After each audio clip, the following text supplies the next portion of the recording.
If somebody wants to be in movies, you can buy their life and say, we'll do 2 movies of your life for that year, or 3 or 4 or 5, depending on how interesting that person is. If their life is interesting enough, they can go on forever. In '65 at the Silver Factory, the tempo took a change when Edie Sedgwick came in from Boston with her Harvard clique and to be the new girl of the year. Jane Holzer was really the first girl of the year, and she got coverage about that. But Edie came in at like this angel out of a cloud of blue, just with the lightning strikes around her. She was so poised, such a director and actress at the same time. She had this poise of complete composure, and when she walked into a room, everyone was on point. I think it's sheer beauty. She had sort of a gamine look, very long legs, very pale face, very pale lips, and a waif in a way. Time sort of stopped when you were with her. I think she may have been the very first of the great superstars. And she came to New York, and Andy Warhol took a look at her at this Lester Persky party and fell in love with her.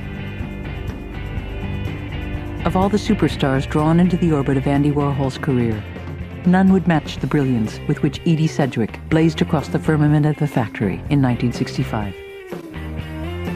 From the very start, the ravishingly beautiful, deeply troubled 22-year-old heiress held a special fascination for Warhol, with her pale good looks, aristocratic pedigree, and restless, drop-dead charm.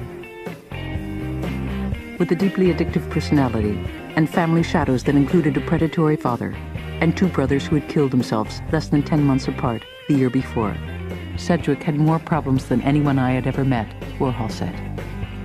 Gerard Malanga called her the personification of the poor little rich girl. She was an enchanting creature. I helped do a book on her, really to find out why, at the age of 28, she died. The girl with everything on her way, this amazing beauty, very gifted in a funny way, an artist, could have been a good actress, I think.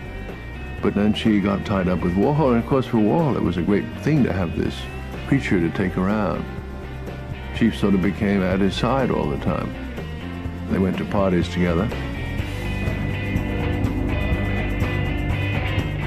What happened when he met Edie Sedgwick was that he saw her as his ticket to Hollywood.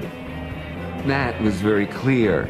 And he wanted me to write scripts that more and more were Hollywood films to show off her talent so he would be bought by Hollywood and make Hollywood movies. His only dream that he was never to fulfill. Oh, wow. Great. Their first film effort together, a 1-character piece starring Edie as herself, was called Poor Little Rich Girl. Most beautiful coat in the world. Though half the film was out of focus, Edie's charisma shone through anyway, and her career as an underground film star was launched. For their next project, Warhol asked Deville to write a new script for Edie. Something in a kitchen, he said. Something white and clean and plastic. The result was Kitchen. In the film, Edie and her mostly male co-stars drift around the pristine kitchen of a studio apartment, chattering all but inaudibly, thanks to the poor quality of the sound.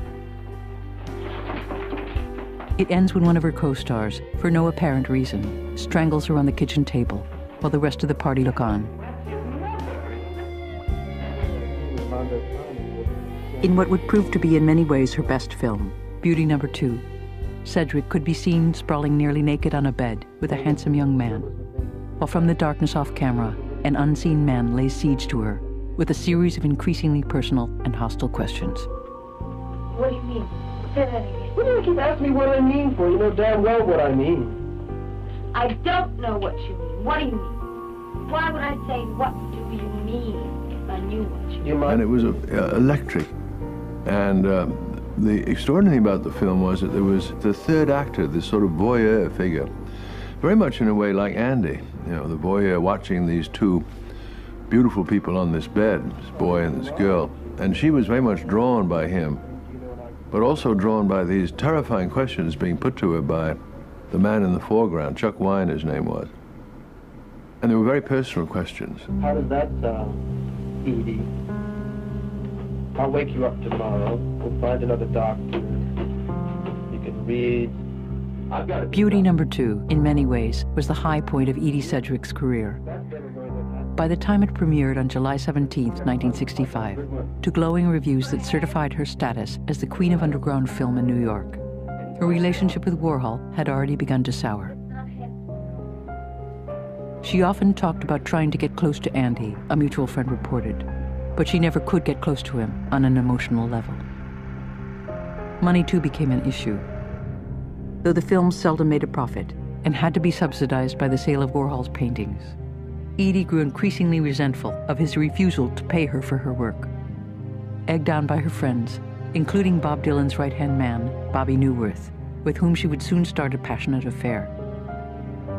It was the beginning of a bitter tug-of-war between the Warhol and Dylan camps, which was still going on the day Dylan himself sat for 2 tense screen tests at the factory 6 months later. By then, Edie herself had started the long spiral down into darkness and drug abuse that would end with her death 5 years later. By the time I came along, she had come back from Woodstock, a heroin addict, and there wasn't much you could do with her. And I think Andy knew that too, and that it was the beginning of the end. Many dreams were dying for him, that he'd keep trying with her, but he knew she wasn't going to take him to Hollywood. And in fact, every day she was heavier and heavier into drugs, so she couldn't, aside from not making Lawrence work, couldn't remember anything anymore. When Edie Sedgwick started going into the outer darkness, Andy Warhol did not try and bring her back. Or if he did, it was a pretty ineffective gesture. So that's a factor that one must weigh along with the greatness and the brilliance and the talent and all the rest. I have to say it, his responsibility to these people who came into his world.